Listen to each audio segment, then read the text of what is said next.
Et si la qualité dont vous êtes le plus fier était précisément celle qui vous empêche d'être heureux, prenez quelques secondes. Pensez à cette personne qui dit toujours oui, celle qui préfère souffrir en silence plutôt que de décevoir quelqu'un. Depuis votre enfance, on vous a appris qu'être gentil était une qualité. Mais personne ne vous a appris une vérité essentielle. Il existe une immense différence entre être gentil et être incapable de poser des limites. Cette différence peut décider de toute une vie. Imaginez un jardin. Les fleurs sont magnifiques, tout semble paisible, mais il n'y a pas de clôture.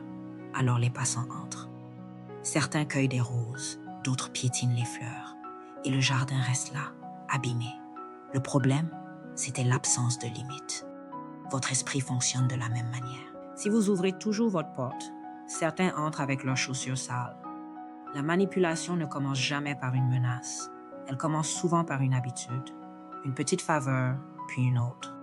Dans quelques instants, vous allez rencontrer Sophie. Tout le monde disait qu'elle avait un cœur immense, mais personne ne voyait la réalité.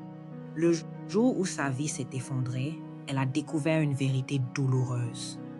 Certaines personnes ne vous apprécient que pour ce que vous faites pour elles. Le réveil sonnait tous les matins à 5h45. Avant même d'ouvrir complètement les yeux, Sophie pensait déjà aux autres. Sa mère, sa collègue, son frère, une amie. Son téléphone n'arrêtait jamais de vibrer. Sophie avait appris une chose, trouver toujours une solution. Elle était devenue la personne que tout le monde appelait. Et au début, cela lui faisait plaisir. Être utile donnait un sens à sa vie. Ses mots devenaient son carburant. Elle mesurait sa valeur à travers ce qu'elle faisait pour les autres, sans savoir qu'elle s'oubliait. Au bureau, la scène se répétait. « Sophie, tu pourrais finir mon dossier? J'ai un imprévu. » Elle regardait sa propre pile de travail. Elle savait qu'elle finirait tard, mais elle souriait. « Oui, bien sûr. » Le lendemain, une autre demande. Encore une fois. « Oui. » Petit à petit, tout le monde avait compris une chose. Si personne ne voulait faire quelque chose, il suffisait de demander à Sophie. Un soir, elle rentra chez elle après 21 heures. Son repas était encore dans le micro-ondes. Son téléphone vibra. Encore. Son corps criait non. Mais sa bouche répondit « D'accord !» Elle raccrocha, puis elle éclata en sanglots. Elle venait encore de se trahir. Personne ne l'avait obligée. Alors pourquoi disait-elle toujours oui? Cette question allait bientôt changer toute son existence.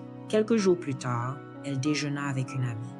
Celle-ci lui posa une question toute simple. « Sophie, quand est-ce que tu fais quelque chose pour toi? » Sophie sourit, puis réfléchit. 1 minute, 2 minutes. Aucune réponse. Elle ne se souvenait plus. Elle savait organiser les vacances des autres, mais jamais les siennes. Elle connaissait les anniversaires de tout le monde, mais oubliait le sien. Cette nuit-là, elle se regarda dans le miroir. Elle avait des cernes. Et une pensée la traversa. Quand suis-je devenue étrangère à ma propre vie? Sophie n'était pas naïve. Elle voyait bien qu'on profitait d'elle. Mais dès qu'elle avait besoin de parler, les téléphones devenaient silencieux. Puis arriva le jour qui allait tout faire basculer. Sa voiture tomba en panne sous la pluie. Elle devait absolument se rendre à un rendez-vous. Elle appela la première personne. Pas de réponse. La deuxième, messagerie. La troisième, désolée Sophie. Aujourd'hui, je ne peux vraiment pas. Le téléphone qui sonnait sans arrêt était devenu silencieux. Elle avait cru construire des relations alors qu'elle avait construit des habitudes. Certaines personnes ne l'appelaient pas parce qu'elles l'aimaient, mais parce qu'elles savaient qu'elle dirait oui. Et quand le oui disparaît, elles aussi. Cette journée marqua le début de son réveil. Un réveil douloureux. Elle avait cherché l'amour en oubliant le respect de soi. Pourquoi certains savaient-ils qu'elle ne dirait pas non? Les manipulateurs observent. Et c'est ce que nous allons découvrir. Il existe une idée reçue qui mérite d'être corrigée. Les manipulateurs ne possèdent pas un pouvoir magique. Ils ne lisent pas dans les pensées. En réalité, ils observent. Ils testent. Ils attendent. Imaginez un voleur qui marche dans une rue. Va-t-il essayer d'ouvrir toutes les portes? Non. Il teste une poignée jusqu'à trouver une porte restée ouverte. Les personnes manipulatrices fonctionnent parfois de manière comparable. Elles testent vos limites. Le premier test est presque toujours insignifiant. Rien de dramatique. Parce que le véritable test n'est pas le service demandé. Le véritable test, c'est votre réaction. Si vous refusez calmement, la plupart des gens respectent votre réponse. Mais certaines insistent. Si vous cédez, elles viennent d'apprendre quelque chose. Vous culpabilisez facilement. Sophie ne s'en rendait pas compte, mais elle envoyait constamment le même message. Si tu insistes suffisamment, je finirai par dire oui. Et les êtres humains apprennent très vite. Quand un comportement fonctionne, ils ont tendance à le reproduire. Une collègue demanda « Tu peux terminer mon dossier ?» Sophie hésita, mais la collègue soupira. « Tu me laisses vraiment tomber ?» Sophie travailla jusqu'à 22 heures. Sa collègue, elle, était déjà rentrée depuis longtemps. Remarquez ce qui vient de se produire. Personne n'a crié. La manipulation est souvent beaucoup plus discrète. Elle utilise la culpabilité, le besoin d'être apprécié ou la peur du conflit. Les manipulateurs n'ont pas toujours conscience de manipuler. Certaines personnes ont appris, depuis l'enfance, que faire culpabiliser était une façon efficace d'obtenir ce qu'elles voulaient. Comprendre, c'est déjà commencer à se protéger. Beaucoup de personnes ne parlent pas parce qu'elles ont peur. Peur de blesser ou d'être rejetées. Alors elles se taisent. Et leur silence est interprété comme un accord. Sophie croyait être généreuse. En réalité, elle était absente de sa propre vie. Elle avait vidé son propre puits pour remplir les seaux des autres. Jusqu'au jour où son puits se retrouva presque à sec. Imaginez un téléphone. Chaque service rendu consomme un peu de batterie. Si vous ne rechargez jamais, combien de temps fonctionnera-t-il? Vous ne pouvez pas donner indéfiniment sans vous reconstruire. Sophie fit une découverte bouleversante. Elle souffrait aussi de l'autorisation qu'elle leur avait donnée. Vous avez le pouvoir de décider jusqu'où ils peuvent aller. Cette différence peut transformer une vie. Sophie rentra chez elle et écrivit une seule question. Pourquoi ai-je si peur de dire non? Elle croyait connaître la réponse, mais elle se trompait, car cette peur venait de son enfance.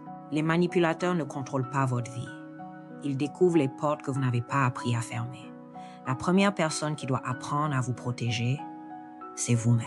Sophie resta longtemps devant cette feuille blanche. Une simple question y était inscrite. Pourquoi ai-je tant de mal à dire non? Elle pensait que la réponse se trouvait dans son travail ou ses relations. Mais pour la première fois, elle envisagea une autre possibilité. Et si tout avait commencé bien avant? Imaginez un enfant de 6 ans. Il court vers sa mère, fier de son dessin. La mère répond sans le regarder. « Pose-le sur la table, je suis occupée. » Pour un adulte, c'est anodin. Pour un enfant, c'est une leçon silencieuse. Pour être remarqué, je dois faire davantage. On commence à croire que l'amour se mérite par le sacrifice. Sophie se souvenait de sa grand-mère. Une bonne fille ne fait jamais de vagues. Elle avait confondu la gentillesse avec l'effacement. Une personne gentille choisit d'aider par liberté. Une personne qui s'efface croit qu'elle n'a pas le droit de refuser. Elle agit par peur. Une peur souvent invisible. Les psychologues appellent cela le people pleasing, le besoin excessif de plaire même au détriment de soi. On cherche à éviter le rejet, les conflits et la culpabilité. Sophie se souvenait de cette boule dans le ventre. Une voix disait « Tu n'as pas envie », mais une autre répondait « Tu n'as pas le choix ». Elle croyait que c'était la sagesse, c'était la peur. Imaginez une maison. À chaque fois que vous dites oui contre votre volonté, vous retirez une brique. La maison finit par s'effondrer. Beaucoup de burn-out commencent par de petits oui contre soi-même. Sophie regarda une photo d'elle à 8 ans. Elle murmura « À quel moment ai-je commencé à croire que je devais mériter le droit d'être aimée? » Elle méritait l'amour simplement en existant. Faire plaisir n'est pas une faiblesse, c'est une stratégie de survie. Elle vous a peut-être aidé un jour, mais aujourd'hui, elle vous empêche de vivre pleinement. Une pensée nouvelle naissait. Et si dire non était simplement une façon de me dire oui, quelque chose en elle venait de changer. Le lendemain, son téléphone sonna. Une faveur, une urgence. Sophie inspira profondément. Elle allait tenter de dire un seul mot. Un mot de 2 lettres. Ce mot capable de transformer toute une vie non. On ne naît pas incapable de poser des limites. On l'apprend. Et ce qui s'apprend peut se désapprendre. Il existe un moment que presque personne ne voit. Le moment exact où une personne décide de ne plus s'abandonner. Ce moment ne fait pas de bruit, mais il change une vie. Le téléphone vibra. Encore. Sophie regardait l'écran Catherine. Bureau. Elle connaissait déjà la conversation. Son cœur accéléra, son ventre se noua. Pendant des années, elle avait cru que cette boule dans son ventre signifiait « tu dois dire oui ». Mais aujourd'hui, elle se demanda si elle n'essayait pas de lui dire qu'elle dépassait ses limites. Elle décrocha. La demande arriva. « Tu peux terminer mon dossier ?» Sophie sentit son ancienne vie lui tirer le bras. « Dis oui, ne la laisse pas tomber, elle va être déçue. » Elle prit une inspiration et répondit doucement. « Je suis désolée, Catherine, je ne pourrai pas aujourd'hui. » Puis elle se tut. Pas d'excuse, seulement cette phrase simple. Le silence dura quelques secondes. Puis Catherine répondit « Ah, d'accord. » Son ton était devenu froid. Sophie resta immobile, elle tremblait. Elle avait l'impression d'avoir fait quelque chose de terrible. C'est ce qui surprend le plus quand on pose des limites. On culpabilise. Pas parce que c'est mal, mais parce que c'est nouveau. Les jours suivants, Sophie remarqua que certaines personnes semblaient contrariées. Tu es moins disponible, tu penses un peu plus à toi. Elle réagissait à la perte d'un avantage. Imaginez que vous déplaciez un meuble. On continue instinctivement à marcher vers son ancien emplacement et on se cogne. Quand vous changez, les autres doivent réapprendre vos limites. Mais l'inattendu arriva. Un collègue lui demanda un service. Elle refusa. Il sourit. « Pas de problème, je comprends. Les personnes qui vous respectent respectent aussi vos limites. » Elle commença à distinguer deux catégories de gens. Ceux qui appréciaient sa présence et ceux qui appréciaient sa disponibilité. Cette différence était douloureuse, mais libératrice. Un dimanche, elle s'assit seule dans un parc. Le monde continuait de tourner. Personne n'était mort parce qu'elle avait dit non. Elle avait cru être indispensable. Elle était simplement disponible. Elle sourit. Pour la première fois, elle ne ressentait pas la fierté d'avoir tout donné, mais la paix de s'être enfin respectée. Mais une dernière épreuve l'attendait. Poser une limite à une personne aimée. Car c'est là qu'on découvre si une relation est fondée sur l'affection ou sur le contrôle. Il existe un mot qui ne contient que 2 lettres. Pourtant, ce mot fait parfois plus peur qu'un discours entier. Noën. Quelques semaines plus tard, le téléphone de Sophie sonna. Ce n'était ni une collègue, ni une amie. C'était sa sœur. Sa sœur avait une personnalité forte. Depuis l'enfance, elle décidait, Sophie suivait. Quand leur mère demandait de l'aide, Sophie annulait ses projets, comme toujours. Ce jour-là, sa sœur expliqua qu'elle organisait un repas. Elle termina par une phrase évidente. « Tu viendras la veille pour tout préparer. » Une affirmation, pas une question. Sophie resta silencieuse. Elle pensa à son week-end, à son repos.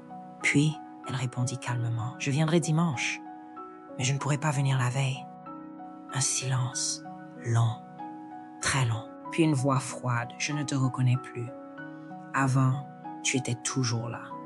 Tu ne penses plus à ta famille. » Chaque mot était une pierre. Sophie sentit cette vieille culpabilité.